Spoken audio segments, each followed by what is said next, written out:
Alright guys, in today's video we have more next-gen console news and info to go over and discuss. We have some very interesting topics that I want to talk about. Before we get into it, if you could do me a favor, if you do end up enjoying the video, make sure you leave it a like. It really helps it out a lot. Hit the subscribe button and hit the bell notification icon as well, so you can be notified immediately anytime a new video goes live.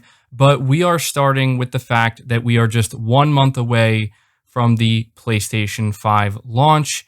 And it feels like it's so close, but still so far away. I feel like this month is going to be a difficult one because, we are all ready to kick off the next generation.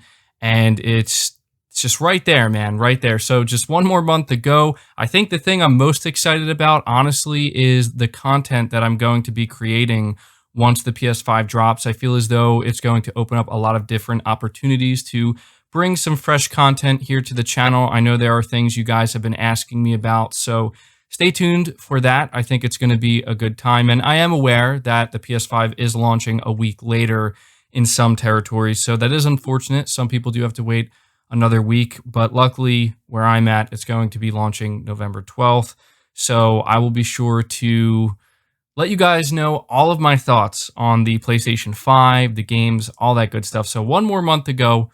We're right there, but something else I do want to talk about are the load times on the PlayStation 5, as we are now hearing that Devil May Cry 5 Special Edition apparently takes about 4 seconds to load on the PS5, to whereas on the PS4 it would take anywhere between 22 and 25 seconds. Now, obviously, that is a huge difference, but what makes it even more interesting is apparently if you watch the footage, this was actually revealed during, I don't know if it was a live stream or if it was dedicated video content, but it was from a Japanese YouTuber where, they got to go hands-on with the PS5, play some games, and people were noticing just how quick you could load into Devil May Cry. And there's actually a press X to start button prompt that appears, which has led some people to speculate, or based off of their calculations, I guess, determined that apparently Devil May Cry 5 actually loads within 1 to 2 seconds if you're ready to hit the X button as soon as it pops up, which is absolutely insane. Whether it's 2 seconds, whether it's 4 seconds, to me, that's pretty much nearly instantaneous. We know what Sony's goal was with the PS5. They want it to be like Netflix. They want you to be able to just click on the content and be into it almost immediately. We also heard from Game Informer not too long ago that Kenna Bridge of Spirits apparently takes about 2 seconds to load into from the PlayStation 5's menu, and that's from a cold start. That's not from the game actually being up and running in the background. So I want you to really think about that for a second. Think about just how quickly you're going to be able to jump into your content.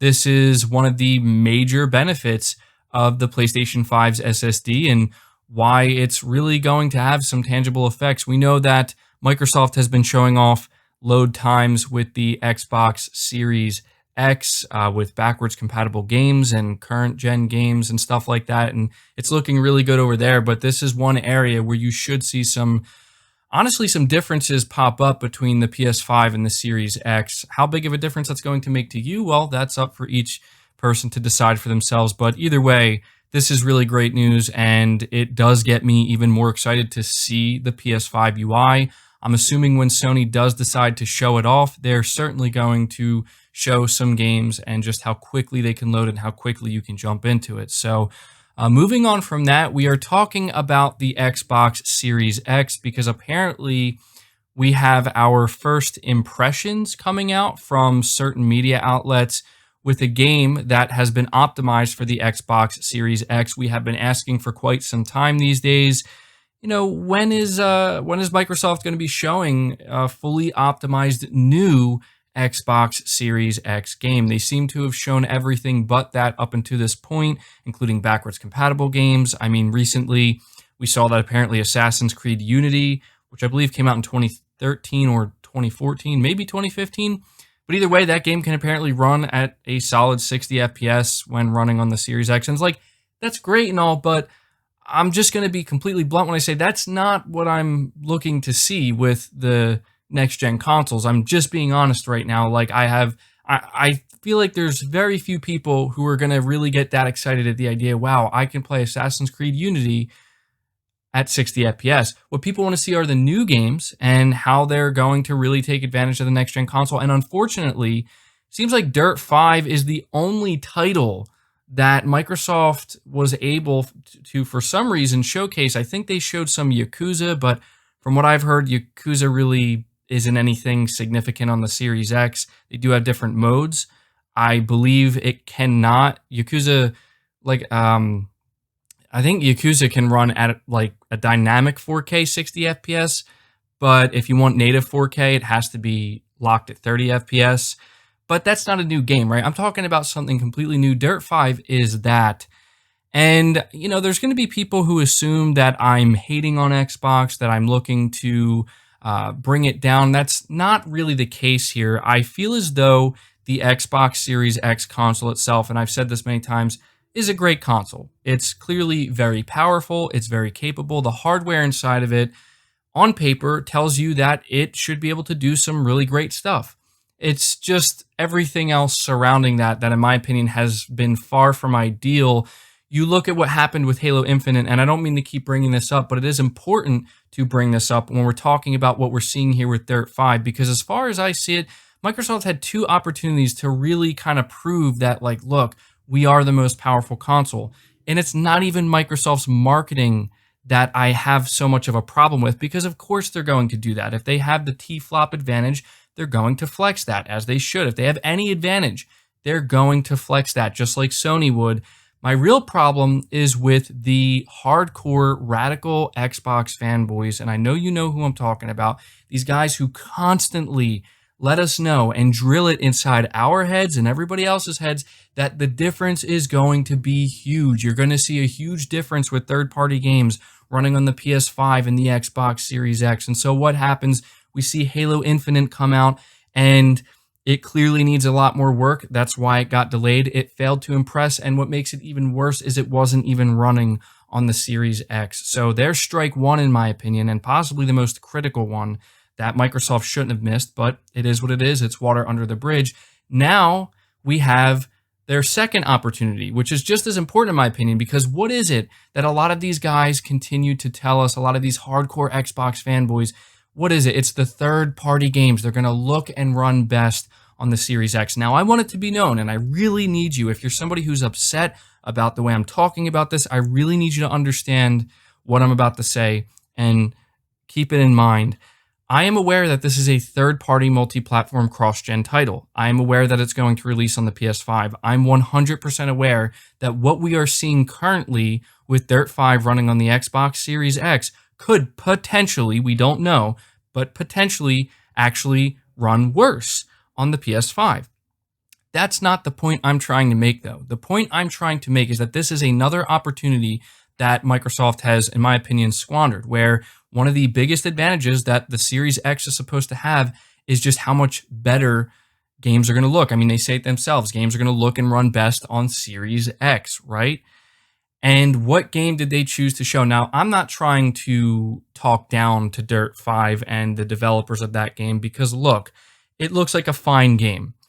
All I'm trying to convey is that I think it was a mistake on Microsoft's part, and frankly, it makes these radical fanboys look really bad, because this is not the impressive first showing that Microsoft should have put out there for the Series X. I believe that we will see impressive looking games on the Series X. I don't think anybody can deny that, but it's starting to really feel like we're going to have to wait to see that, because they don't really have anything right now. We know Microsoft doesn't have any new first-party titles that they can showcase as of right now on the Series X, and it seems as though they're having a struggle finding third-party developers that are ready to showcase their games on the Series X. Whereas this, on the other side of the coin with Sony and the PS5, they're not having a problem with apparently either of those things. So it does call into question, how difficult or how easy is it for these developers to really optimize for the Series X?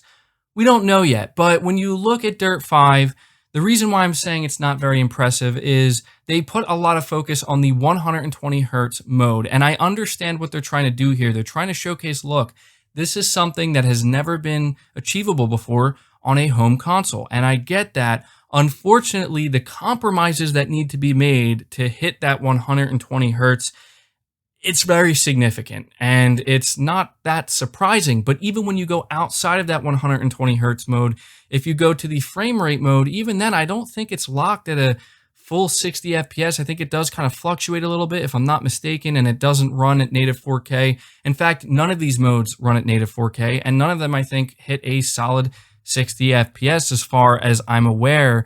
It just seems like, you know, a game that's supposed to be fully optimized for the Series X, the first game that is supposed to really showcase what the Series X is capable of, it seems like they're just kind of focusing on the 120 hertz and basically trying to be like, look, guys, check this out. Isn't that cool? And it's like, look, it's fine. It's fine. And again, it could very well run worse than the PS5. We don't know, but is this really going to be how you want to present your first impression of a third-party multi-platform game running on the Series X?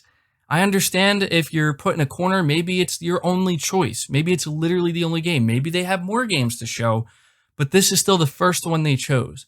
And so I want you to understand that I'm not sitting here trying to, again, hate on Xbox or bring it down. I'm just pointing out, in my opinion, something that is frankly obvious.